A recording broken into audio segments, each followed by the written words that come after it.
Hello and good afternoon. It is Thursday, September the 8th, 19th. Still playing around as to which social platform to put this on first because there's certain benefits. So I'm going on Facebook first because you, oh, excuse me, you are the loyalist and you are the ones that, and you are the one that has been with me the longest.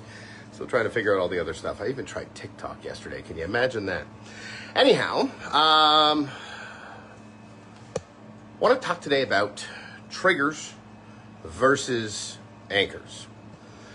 So, I'm having more challenges these days, it seems, bringing the words out. I have the emotional understanding of what I want to say, but sometimes the words don't necessarily come out in order, which is kind of new for me. I think I've been thinking a little bit too much for the last few years, and oh, got the dirty dishes in the background. I had something happen this morning that just kind of put me in a great state of mind, and it was really cool because it was, I thought, a trigger. And it was a song came on. I was just playing 2013's Road Trip Throwback on YouTube. And the song, I don't know, it's a Katy Perry song, Eye of the Tiger, You're Gonna Hear Me Roar. That's the, and the last, well, not the last time I heard it, but when that song first came out, I was doing some really cool stuff with some really incredible people. And it just reminded me of being in Vegas at a convention where I was super excited about life and all the stuff that was going on. And all of a sudden, my mood shot through the roof. I was like, oh my goodness, I feel incredible. I went out for my walk. I'm walking down the street. It was almost like I could hear music in my head that wasn't playing. And it was wonderful. And I was just kind of analyzing, like, wow, that song triggered me to go out and be the best version of me today, and I feel incredible. And I realized it's not a trigger, it's actually an anchor. And I really like trying to define things for myself and understand them at a much deeper level, because a lot of times we take things for granted and we don't necessarily understand the origins of those things. So in this case, understanding the difference between that anchor and a trigger. That anchor was set in when I was at a super high emotional state in a positive way, and it was done on purpose, not necessarily by me, but by the people that I was around. I may not have been conscious of it at the time, but well, actually, I guess maybe that would make it a more of a trigger. I just find, personally for me, I find that triggers and anchors are opposite. Like a trigger is something negative, something you didn't set, that you were at a peak emotional state, and something triggers you and you go back into that same peak emotional state. Whether it was good or, I guess, well, I'm figuring this out as I talk to you. So let's talk about what a trigger is. A trigger is something that you experience that for no reason puts you into a thought pattern, whether good or bad, that you were not consciously aware when this trigger was set. So let's say this morning I had a trigger set for a really good state of mind and an awesome experience in my day, because this song was reminding me of a spot that I was 10, 11, 12 years ago with some incredible people, and a lot of them who aren't alive anymore. And it's just like, oh my God, I remember that memory. Whereas an anchor is set specifically and consciously by you. So triggers can be good and triggers can be bad. I didn't realize that. I thought it was anchors were good and triggers were bad, but it's true. If you're not consciously setting them, they're called triggers. And we all know that we have triggers that could be the most random thing and put us down the deepest, darkest, negative thought loops that you can imagine. But there's also triggers that are out there that put us into a good spot. So how do we consciously set an anchor for the good things and realize the bad things? Well, first thing is first is awareness.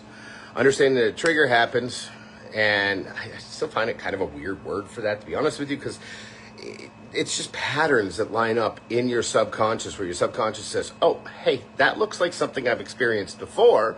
whether negative or positive, I realized this looks like that. So instead of me really trying to analyze it, I'm going to attach it to this. And well, now you can go back and think about that memory, because that memory's attached to something that was super negative, and negative experiences that are stored in the subconscious. Sorry, this is a lot of words. Negative experiences that are stored in the subconscious are kept there because they are a fear response, and that was really necessary back in the day to keep us alive and survival and all that jazz. So I'm going to keep that really close to the forefront so that you can remember all the bad things in your life and go down that negative thought pattern, that negative thought spiral. But by being aware of the fact that we just saw something that made us think about a negative thought, I need to get my hand movements in here more. Realizing that we just saw something that had nothing to do with any negative experience that we've ever had, or positive. But I mean, if they're positive ones, keep them, they're good. But the negative ones suck. But realizing, oh, you know, I was sitting here minding my own business, walking down the street, and I saw a red leaf, and that red leaf made me think about something that was from when I was a childhood, and I cut my finger, and when I fell off my bike, and that bike thought made me think about my dad. My dad's been gone, blah, blah. This is how it happens. Being aware of that allows us to snap that loop and do something different with it. We don't have to follow that pattern, but we do have to be aware of it. As soon as we're aware of that thought pattern, go, oh, I see what you're doing, subconscious mind. Let's not do that. Now, when you're setting an anchor, we can positively affect the outcome of our day by changing our physiology. We understand that our state, our physiology dictates our state. You know, if I'm up and moving, I'm in a lot better state than I am if I'm sitting on the couch. And by creating a peak physical and emotional state, you can actually set an anchor to that. And I remember the first time I ever learned this was with Michael Burnoff. Michael is superhuman.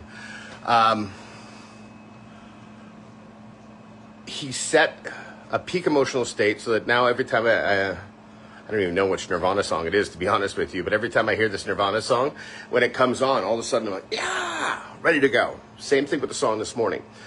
I also know that I can get into a specific stance. I realized when I started boxing that a certain way I would move my arms would stretch out my upper pectorals and make it a little easier to throw punches, but I was also doing that right before I was going in the ring, so I was in a peak emotional state right before I was going in the ring. So now I can just literally put my arms back like that, and I get into that peak emotional state because I've set an anchor. So, understanding the difference between an anchor and a trigger.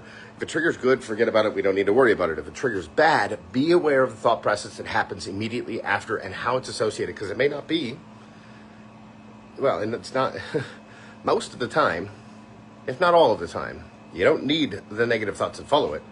You just need to be aware of that trigger making those negative thoughts happen because you were in a peak emotional state and your brain recognizes these patterns, and you don't have to be victim to your brain. And if you want to set an anchor, jump up and down, dance around, get your body moving, get your blood pumping. Understand that you can set an anchor by creating a physical, how do I say this? So we have 5 senses, right? Taste, touch, sight, hearing, and smell. Sorry, I forget about that one because my sense of smell sucks. These are the only ways that we can set anchors to positive emotional states. But we can set these anchors, these powerful emotional states, by engaging as many of these senses as possible. If you can get your physiology to match your emotional state and vice versa, then you can actually say, hey, you know what? I'm going to set this by squeezing my wrist. And every time I squeeze my wrist, I'll get a little jolt of the good stuff. And the more you do it, the more you can enforce it, and you can positively create these anchors as opposed to being a victim to your negative triggers. Anyhow, that's it for me today. Till tomorrow. Oh, by the way, love all the outpouring of support that I'm getting on the different platforms for people that haven't seen me in a while. You don't really think that some people don't really hang out in one spot or the other. So great to see you guys too. Great to see you too, because thank you for watching. I appreciate this. Anyhow, have a fantastic day. Till tomorrow. Know that I love you. And I'll see you soon.